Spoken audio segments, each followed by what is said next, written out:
Kibazo cy'inkoramutima ku buzima bw'igihugu nkuko uvuze ati amatara aragenda saa 5 agaruka bukeye ati arico mubiziko ndabizi cyane guko nije natanze iryo tegeko kubera twiteguriye umuzo w'umuyaga nkuba uzova ku ngomero zishika zibiri Rusumo hamwe na Kabuye 16 zo duhereza umuyaga nkuba wababa hafi megawati 50 bisaba yuko ama ekipema yacu ibikoresho by'ivyuma dukoresha ku bituro vy'umuyaga nkuba byo twokwita mu gifaransa ama poste hamwe no mu ngomero ku masantrale tubanza kubisubiriza guko n'umuyaga nkuba mwinshi cyane ufise ubushobozi bunini uba uje kwiyongera. Iyo rero tutasubirije ivyo vyuma canke ngo tugire maintenance hamwe na entretien yavyo byo hava vyonona ugasanga twishe n'ivyo twatuje gukiza. Ivyo bikorwa rero tubikora mu masaha yo mwijoro mu gihe twatuze neza ko abene gihugu basinziriye guhera saa 5:30 saa 5 gushika mu gatondo baba basinziriye ntoca tuja gukora kugira tubikorere ko rero dukorera ku mu vyuma biri mu muyaga nkuba tutabanje kukuramwo ntushobora gukora twoca dufatwa nicyo gituma rero dukuramo umuyaga nkuba ku madepari amwamwe tuba tuko turakorerako.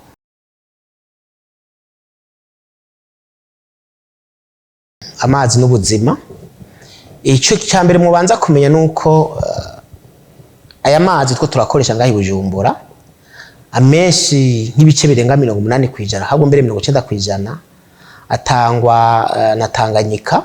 Turafise rero umugambi wari warabayeho mu mwaka w'igihumbi 1985 wo kugwiza amazi ngahi Bujumbura bakoresheje les stations de pompage SP1 SP ya mbere iri ni station de pompage ya mbere iri kuri Tanganyika ni ya kabiri SP2 iri hajya ku radio. Izo station de pompage zibiri nizo zitanga amazi nk'ibice 90% by'amazi dukoresha ngahi Bujumbura. Nkuko nebabwiye uwo mugambi wakozwe mu 1985 aho wari ufise ubushobozi bwo guhereza amazi neza abene gihugu baba ngahi Bujumbura gushika mu mwaka w'2005. Nukuvuga ayo mazi niyo gushika ubu tugabura. Uravye rero abantu biyongereye guhera mu 2005 gushika muri 2017 ni benshi cyane gose. Ayo mazi nayo ntiyiyongereye. Urumva mu gisagara ca Bujumbura abene gihugu bariyongereye. Amakariti aravuka menshi. Rigidezo mu bihe twaciyemwo by'intambara ntiyafashe uwo murindi wo kugwiza amazi nkuko abene gihugu bariko bariyongera. Niyo mvo rero ayo mazi makenya yari yagenewe abene gihugu gushika muri 2005 niyo tubananye duhereza tugaburira abene gihugu. Hariho udusoko dukenya twazanye hariho nk'amazi twavanye muri Rirare Mutambu ariyo ariko arafasha mu makartie ya Ruziba na Nyabugete za Kibembe yaraje gusahiriza gatonya hamwe n'ayandi yavuye mu Rugazi ariko arahereza abene igihugu bo muri za Carama ya mbere Carama ya kabiri gice gitonya ca Gahahe na Gatunguru no muri quartier Somali nawe nyine twarayishikanye ku mwaka uheze ariko arasahiriza mugabo uravye ni make uravye ivyo abene gihugu kumwe abene gihugu bangana kumwe abene gihugu bakeneye amazi menshi mu gisagara ca Bujumbura. Turiko turakora mugabo ntitwicaye abene gihugu ntibo kwiranda guko turafise imigambi tiko turakora. Turafise imigambi amazi ava muri Matyazo amazi ava muri Sare maze kuyavuga keshi gusa byaramize nk'ibiteba gatonya kubera ibikoresho amatuyo yatevye gushika mu bw'ubucizere kirahari.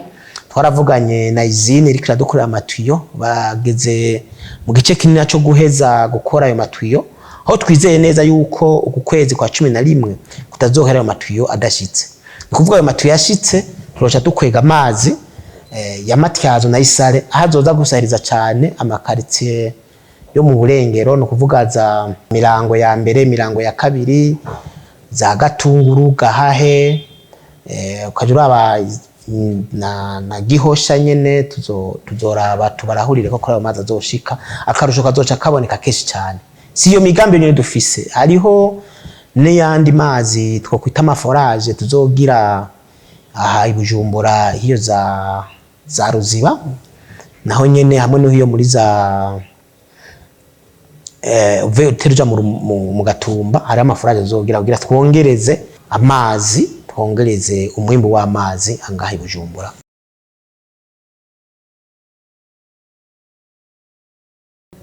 Ego nkuko nayivuze niko turitegura kwakira umuyaga nkuba. Rusumo twiteze yuko mu mpera z'ukwezi kwa12 hatangura kuba igeragezwa ryo kurungika umuyaga nkuba, kuko basa n'abahejeje. Je ndaheruka yo mu ndwi zibiri ziheze, aho twege cyo novuga kuri abo Burundi bwa mbere umuhora uzozana umuyaga nkuba no birometero 197 twaraje kuwubaka, waraheje kubakwa, nitwe mbere twatanze ibindi bihugu byose. Hanyuma ibituro byo twokwita amaposte mu Gifaransa, kimwe kizoba kiri mu Yinga, ikindi Igitega, navyo nyine ibyo bituro byareze kubakwa ijana ku ijana.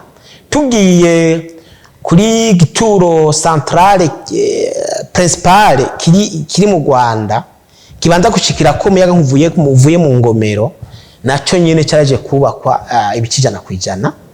Hanyuma tukaca tuja rero ku ngomero, urugomero rwaraje kubakwa kuri inzu rero irimwo ivyuma bihingura umuyaga nkuba, nivyo biriko birahera bigeze ku bice byinshi cyane, aho hariyo amagroupe twokwita amagroupe 3 ari muri iyo projet ya Rusumo Force, aho groupe ya mbere ubu yaraheze gukora itanga umuyaga nkuba wababa hafi megawati 28, uyo yaraheze gukora. Twiteze yuko ugeragezwa ciyo groupe ya mbere bizotangwa mu kwezi kwa12, kandi bazogerageza baruka mu Burundi, kuko nico gihugu cyonyene muri byo bihugu bitatu, Uburundi na Tanzania n'u Rwanda. Uburundi bwonyine bwo maze kuronka umuhora, nibwo ufise kandi n'ibituro ushobora gucamo.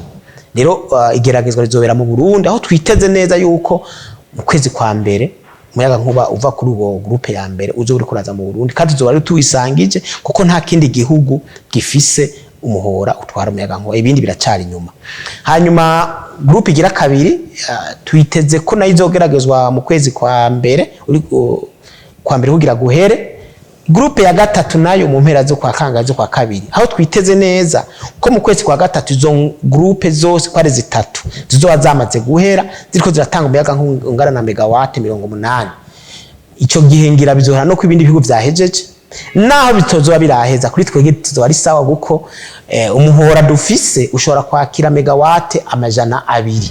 Rero naho ibyo bihugu bibiri bitazoba biraheza, umuyaga nk'uro cyuburaza mu Burundi ukwiye kuri twe kazora karusho kanini cyane, tuzoba twitomboreye. No kongera ko na kabu ya 16, kabu ya 16 nayo izohera nawe nyene mu kwezi kwa mbere, guko abariko barubaka urugomero baramaze kwandikira Regide zo batubwira ko twokwitegura kwakira umuyaga nkuba. Mu kwitegura bavuga nimwe navuga byo gusubiramwo ivyuma vyacu ya ibyo ma poste, bavuga ati nimwitegure tugira tubarungikire guhera mu kwezi kwa mbere bazo batanguturungikira. Rero tubo turitegura turiteze ko nabo nyene mu kwa mbere batangura kuduheza umuyaga nkuba uzoduhereza megawate 20.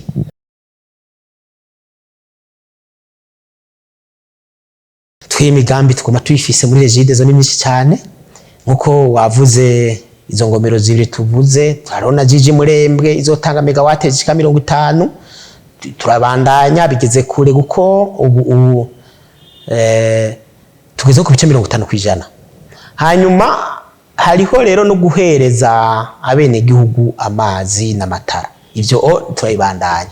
Ngiye ku matara, hariho imigambi yo turakora kwiragiza abene gihugu abatari bafise. Hariho ama projet twakoze nkungaha muri Bujumbura za Gasenyi, turagira aco bita ama extension, turabirembeje tubikora. Hariho no guheza amatara za Mubone n'ahantu bari bararenganije, no bako babarenganije guko hari hamaze imyaka myinshi basaba amatara atayaronka, abo tuko turabahereza. Ibikorwa byaratanguye. Hariho ivyo dukora, turakora ngaha muri za Gisyo, aho turakora ibibazo ibikorwa vyitwa byo kwegereza abene gihugu ama transformateur bya byuma bigabanya umuyaga nkuba, transformateur ibikorwa mu gifaransa twokwita penetration à moyenne tension, nivyo two turakora ngaho Bujumbura kugira ngo abene gihugu baronke umuyaga nkuba umeze neza atacigagurika riza riraba. Ivyo two turabikorera ayi Bujumbura za Kajaga hose no ruguru mu gihugu turabikorerayo. Hariho n'ama projet mashasha two turakorera mu quartier atamatara yarafise nka ruguru twovuga Makamba aho ama equipe yacu yamaze gushikayo ariko arakora na ruguru mu zindi ntara ibikorwa byarakorwa na Fonike ibikorwa na Regideso ama equipe ariyo za Nyanza Rake za Muyinga bariyo za Bururi bariyo mu Rutovu. Rero mu majambo make hari ibikorwa byahora bikorwa na Fonike mugabo twasanze yabikora nabi. Leta civuga iti ivyo bikorwa mwahora mukora mukabikora nabi ayo mafaranga ari mu yahereze Regideso. Ubu rero Fonike yaduhaye hafi miliyoni 10 baraziduhaye, twasanye ama contrat na Fonike aho turiko turakwiragiza amatara mu ce bwinshi bw'igihugu za Rutana za afite intara nka zose za Rutana za Gitega intara nka zose. Hariho rero n'umugambi mu gifaransa twita electrification 36 localité. Muri izo buce 36 harimo n'amakomine 21 itarifisa amatara. Muri izo komine ni komine jemvamo komine Musongati rimwe. Tuko tuyikorana na BAD.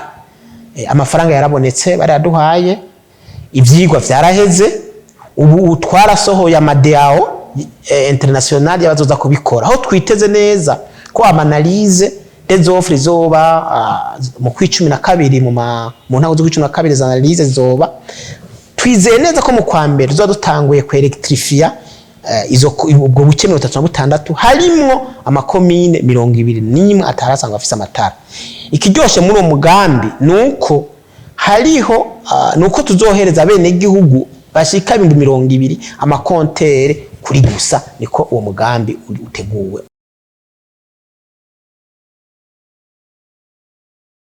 Ego urumva Regideso nishira hamwe rimaze imyaka myinshi ryatanguye mu 1932 igihe twikukira.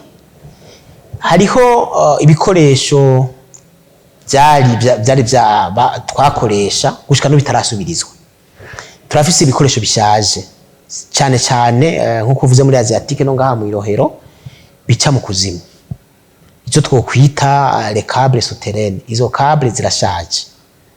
Ubu rero tufise umugambi wo rehabilitation ya rezo y'Ibujumbura yose, aho tuzogitozana ivyuma bishasha zaba insinga amapoto vyose zari bishasha. Uwo mugambi tiko tukorana n'ababayere za Banque Mondiale za Union Européenne hamwe na BAD.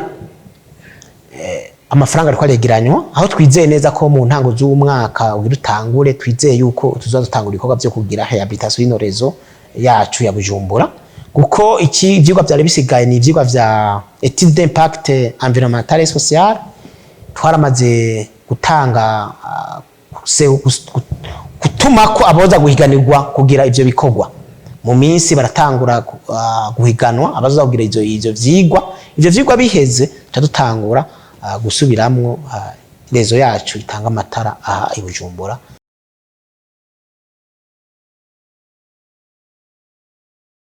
Jambo kanyuma nuko bomeye ko Regideso turi ku muvuduko munini cyane wo gukosora ibibazo byabaye, uko nkuko rebabwiye kwishiramo rimaze imyaka myinshi ibikoresho byose birashaje, turiko turageza kubisubiriza. Mwumva nko nababwiye ko tugiye ku rehabilita, tugiye kubisubiriza. Subira inyuma gatonya, hariho n'ikigagurika riva ritavuye ko ibikoresho bya bishaje, ahubwo ko hoba harakoreshejwe ibikoresho bitameze neza de mauvaise qualité.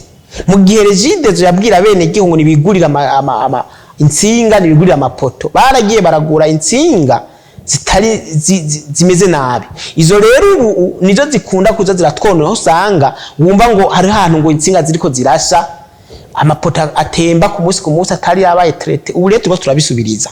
Abene gihugu borema guko turiko turakora ishoka vyose dukosora amakosa yakozwe dusubiriza nibishaje. Aho ni ku matara, kuvyerekeye amazi imigambi irahari yo kugwiza amazi, imigambi irahari nababwiye amasoko turumvira turakwega hamwe n'umugambi ukomeye cyane, umugambi wo guhingura amazi avuye muri Tanganyika uzomeze nk'uyo nababwiye wa SPN na SP2 uzoja muri Nyabugete. N'umugambi wari watanguwe mu 2015 wateza gutangura dufashijwemo n'igihugu cya Hollande, wari umugambi bita Projet Orion ucurahagara murazi byo twaciye muri 2015. Ubu rero umugambi turiko turawusubira kuko abo dufashanya bamaze kutubwira ati umugambi tuwusubire. N'umugambi uzoza gutorera inyinshi Burundu ikibazo cy'amazi ngaha mu Bujumbura, guko uri project guhereza bene igihugu gushika mu 2046 atangorane z'amazi zihari. Abene igihugu cyo bomenya nibamenye ko tutica turakora ibishoka vyose. Regidezo iri kwirakora ibishoka vyose kandi inyishu zizoboneka. Murazi ko twege niyo habaye ibibazo baratwikorako, murabona n'ibitoro baratwikoze ko Regidezo kwera tubangutse turako turafasha. Rero no ku mazi n'amatara ntituzohengesha kuguma tugira ibishoka vyose kugira ngo amakosa yarakoze mu myaka yahera tuyakosore, hanyuma abene igihugu baronka amazi n'amatara. Murakoze.